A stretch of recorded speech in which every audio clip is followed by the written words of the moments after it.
part of our approach when we're looking at different regions around the world in which to invest is to identify and partner with a local team that has deep regional knowledge.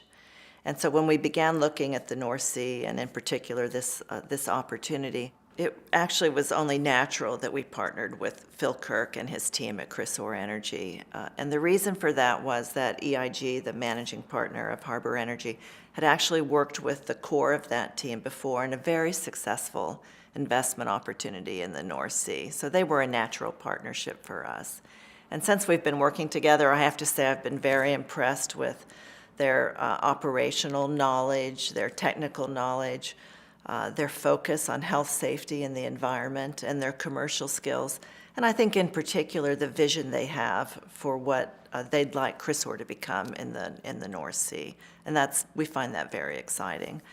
I would say that we complement each other very well. We also bring, in addition to funding, some broad upstream experience through the people we have on the harbor team. I have myself over 30 years of experience in the oil and gas business.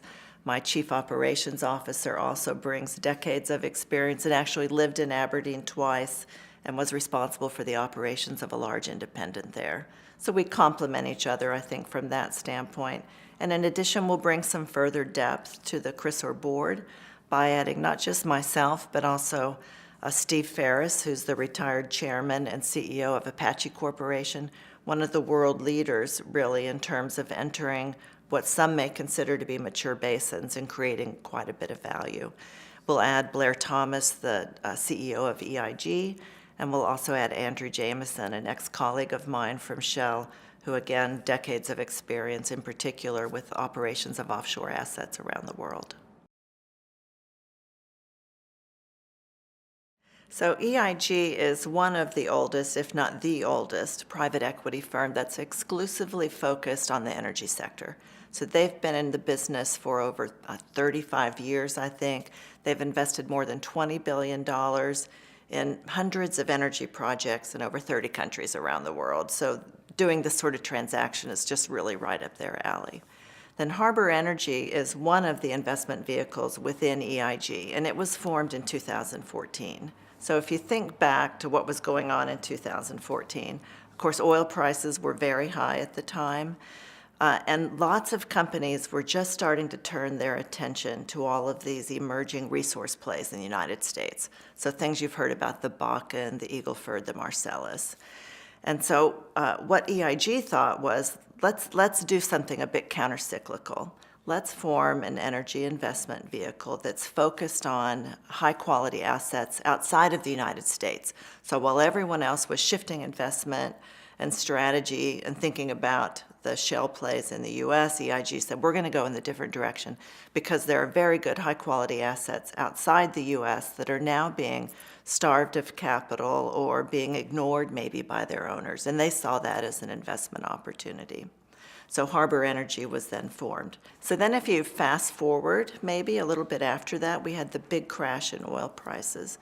And so that then, I think, increased the opportunity set for a company like Harbor Energy, because other energy companies now are cutting their budgets because of their lower revenues.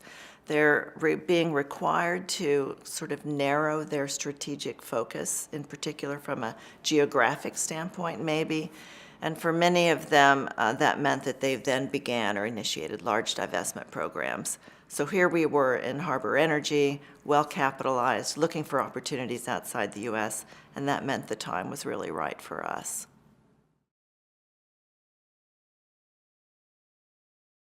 You know, our strategy in Harbor Energy is to invest in high-quality assets in a variety of regions around the world. And since we started, we have been looking at opportunities in the North Sea, but, you know, actually never found one that was consistent with our strategy.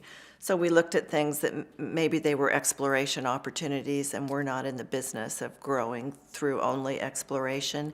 Maybe they were single asset opportunities and we didn't like the concentration of risk with putting a lot of money into one single asset. Or maybe the opportunities were just very mature, very late life production, again, not a good fit for us. Or they were high cost, and in today's oil price environment, we didn't like the cash flow situation from the assets. So for a long time, we were passing on the opportunities we saw. But then as we began this discussion recently with Shell about the possibility of acquiring a portfolio of assets from them, we became actually quite interested.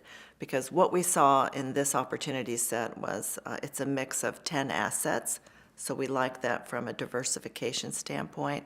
Some of the assets are mostly oil production, some are natural gas, so we liked that. Some of the assets are operated, which we like because then we can more directly influence the performance of the oil production and operating costs going forward. And also there are some embedded development opportunities in the assets, which we like. So overall, quite an attractive package. They produce a material amount of cash flow in today's oil price environment, which we find very attractive as well.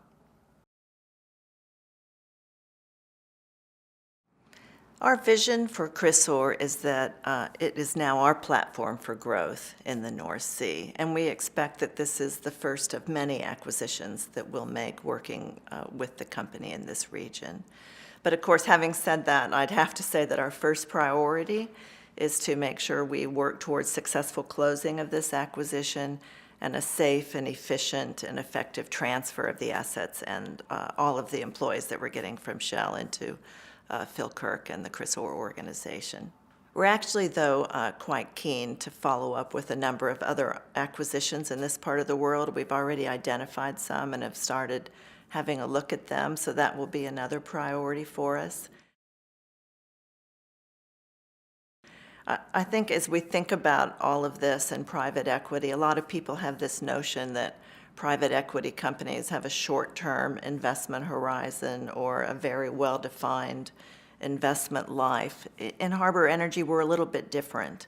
We consider ourselves more like permanent capital with the goal of investing in companies for long-term success, making whatever we do very positive outcome for not just Harbor Energy and our investors, but also the companies that we're investing in, their employees, and all the local stakeholders.